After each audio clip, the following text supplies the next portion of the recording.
তো hey guys, good morning. তো কেমন আছো সবাই? আশা করি সবাই ভালো আছো, কারণ ভালো থাকতে হবে যেহেতু তোমরা এডির ফ্যামিলি মেম্বার্স। তো যাই হোক গাইস, নতুন একটা ব্লগে তোমাদের সবাইকে সুস্বাগতম। তো প্রত্যেক বছর আমাদের এখানে অষ্টমবার হয়ে আসে, আর এবছরও হয়েছিল আমাদের এখানে অষ্টমবার।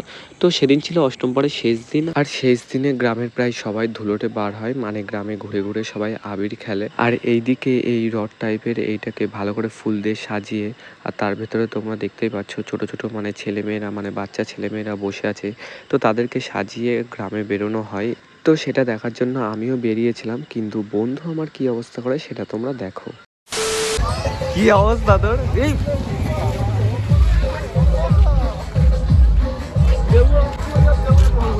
কি পাগল তুই? তো এই বন্ধু আমাকে আবির মাখিয়ে দেখো কি অবস্থা করেছে, মানে পুরো ভূত বানিয়ে দিয়েছে। তো তারপরে আমিও একটু হাতে আবির নিয়ে এই দাদাকে পিছনে 5 আঙুলের ছাপ বসিয়ে দিলাম। আর এই দিকে দেখো বন্ধু আর মানে ওই দাদারা মিলে আমাকে পুরো ভূত বানিয়ে দিয়েছে, মানে আবির মাখিয়ে যাচ্ছে আমাকে। তো তারপরে এইদিকে এই দাদারা মিলে আলোচনা করছে, কারণ ওখানে একটি মেয়ে ছিল তো তাকে রং মাখাবে বলে। আর যাই হোক, এই ধুলোটা বেরিয়ে খুবই ভালো লাগছিল, আর সবার সাথে খুবই এনজয় করেছি, সবার সাথে আবির ঠাবিরও খেলেছি। আর মনে হচ্ছিল যেন পুরো রং খেলা চলে এসছে, মানে হোলি খেলা চলে এসছে, তেমন একটা ফিল লাগছিল। তো এরপরে কিছু মজা করে ডান্স হচ্ছিল, তো সেটা তোমরা দেখতে থাকো। তো চলো।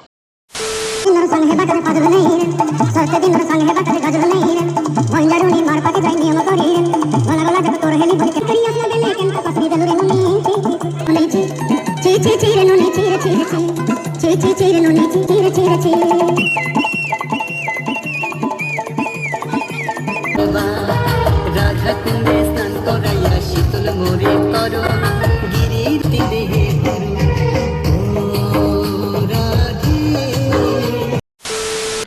তো যাই হোক গাইস, তারপরে ধুলোট শেষ হয়ে গেছিলো। তো তারপরে আমি আর আমার বন্ধুরা মিলে অষ্টম পরে ওইদিকে যাচ্ছিলাম। তো তারপরে আমি আর আমার এই বন্ধুটা মিলে একটু আইসক্রিম নিয়ে নিই, কারণ খুবই গরম লাগছিল, আর গরম তো প্রায় পড়েই গেছে। তো আমরা আইসক্রিম খেতে খেতে একটু গল্প করছিলাম। তো তারপরে আইসক্রিম খাওয়া দাওয়ার পরে আমরা বাড়ির দিকে যাচ্ছিলাম, আর এই দিকে দেখি এই দাদাটা মুখে আইসক্রিম নিয়ে বাইক ঘোরাচ্ছে, তো তাকেও একটু ভিডিওতে নিয়ে নিলাম। তো আজকে ছিল এটা মিনি ব্লগ, আর আজকের ব্লগটা এই পর্যন্ত। আর তোমাদের সঙ্গে দেখা হচ্ছে নেক্সট ব্লগে। তো চলো, টাটা।